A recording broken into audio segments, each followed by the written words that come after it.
What's up, YouTube? So, ladies. So, I have one line ran here. I'm getting ready to run the other line, but I'm making this tie-in. Let's trip here. So, like I said, it's usually good from this point up, usually. So from this point back, you can run the new lines. So I have it ran exactly the way the factory ran it. Over to here. This side is a metric flare, which is a metric bubble flare, and then I'm just using regular flare unions on the other side. So I was just thinking in my head, what was I just thinking? Oh, how the big powers of legislation protect the insurance company. So when people had that cruise, scrapyard owners, salvage yard owners, wrecking yard owners, got a taste of that money. They sent out crews, paid crews, were paying their crews to go out and steal catalytic converters. That the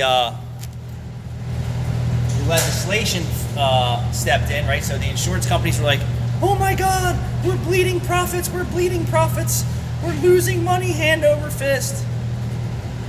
They cried to the federal government to do their job. They cried to state and local laws to do their job.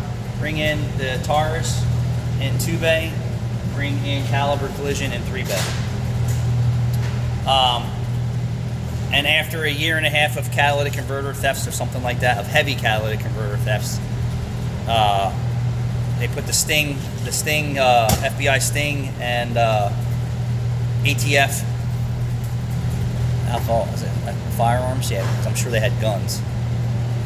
They put that Sting operation in and they busted the salvage yards and scrap yards and arrested some of them, put them in jail, and then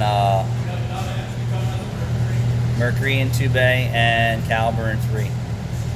And they put a stop to the scrap yards, with them taking catalytic converters with no documentation. So you have to have a business license, driver's license, title, registration, a bunch of shit for where the catalytic converter came from. So they kind of stopped every person from walking down the street and cutting off everyone's catalytic converters, because now they can't just walk into a scrapyard and say, hey Mo, I'm here with 50 catalytic converters I just stole from Penske trucks, or my neighbor's car and everyone else's car and Wawa parking lots, and now they can't profit. But then they sent crews out to do it too. Smart, but risky. So they lost their businesses. I'm sure they lost all that money too, because they ain't fucking around if you're messing with the FBI and federal government and Bureau of Investigations and state local coppers.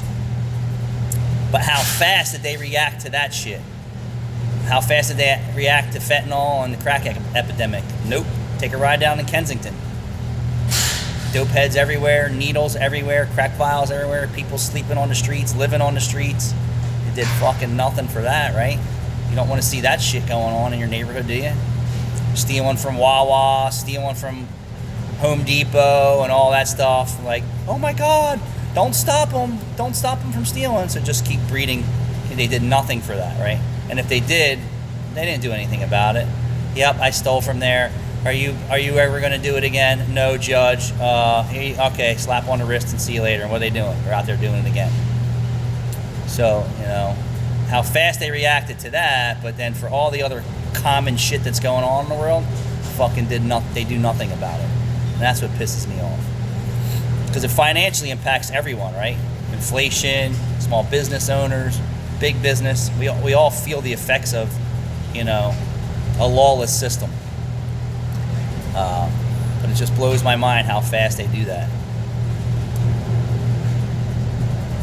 Anyone else feel the same way? Like when you get pulled over, you're like, there's people right next to you driving down the fucking road with no insurance, no registration, gun charges, and haven't paid their child support, rape cases, on and on and on. And guess what? You're the guy that gets pulled over with little to nothing on your record.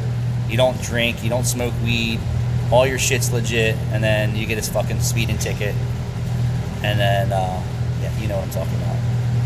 Thanks for watching. I gotta get back on this Mercedes.